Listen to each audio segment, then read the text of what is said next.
ইমানদারদের লড়াই কার পক্ষে বলেন? আল্লাহর পক্ষে লড়াই হয়।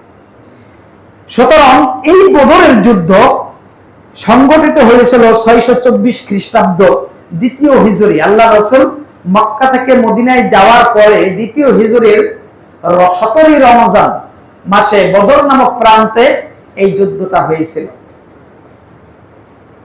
কাফের কুরাইশরা 1000 সৈন্য, 100টি ঘোড়া ছিল, খুব সুসজ্জিত যুদ্ধ ঘোড়া, যেমন বর্তমানে যুদ্ধ বিমান আছে না, জেট বিমান, যে গুগল বলে কি বলে যুদ্ধ বিমান, এই যুদ্ধের জন্য প্রস্তুত ঘোড়া ছিল 100টি কাফেরদের।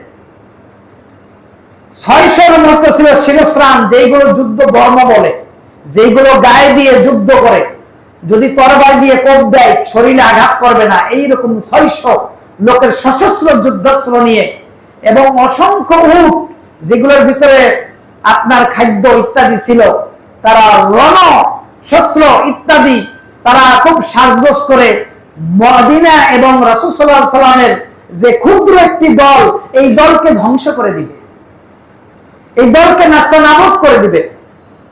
আপনাদের মনে রাখতে হবে, হকের পক্ষের লোকেরা যুগে যুগে ক্ষুদ্র ছিল, হকের পক্ষের জনগণ যুগে যুগে অল্প ছিল, তারা সংখ্যায় বেশি ছিল না, তারা সংখ্যায় ছিল অল্প। তারা দুনিয়ার কোন যুদ্ধের অস্ত্রের তারা বাহাদুরি করে নাই, দুনিয়ার কোন টাকা পয়সার উপর তারা ভরসা করে নাই, তাদের ভরসা কোন জনবল ছিল না, তাদের ভরসা কোন রাষ্ট্রের কোন শক্তি ছিল না, তাদের ভরসা ছিল কার উপর বলেন? আল্লাহ সুবহানাহু ওয়া তাআলার উপর। তাহলে মুমিনদের এই ক্ষুদ্র দলটি, যাদের কোনো তেমন যুদ্ধের কোনো প্রস্তুতি ছিল না, তেমন কোনো ঘোড়াও ছিল না, 313 জন। কতজন? 313 জন। আর ওদিকে কাফের কুরাইশরা 1000, তাদের অস্ত্র শস্ত্র সজ্জিত, তারা চলে আসছে বদর নামক প্রান্তে। অনেক মুমিনদের মনে হতভম্ব হয়ে গেল, চিন্তার রেখা দাগ পড়ে গেল।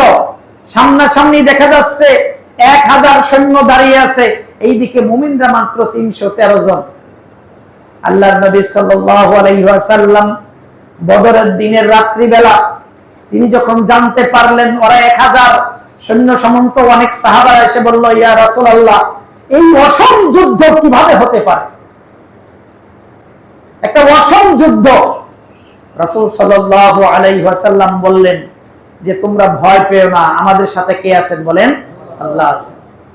সাহাবারা ঘুমিয়ে গেল, খুব গভীর ঘুম হলো, কারণ গভীর ঘুমে কি হয়? মাথা ঠান্ডা থাকে, ঠিক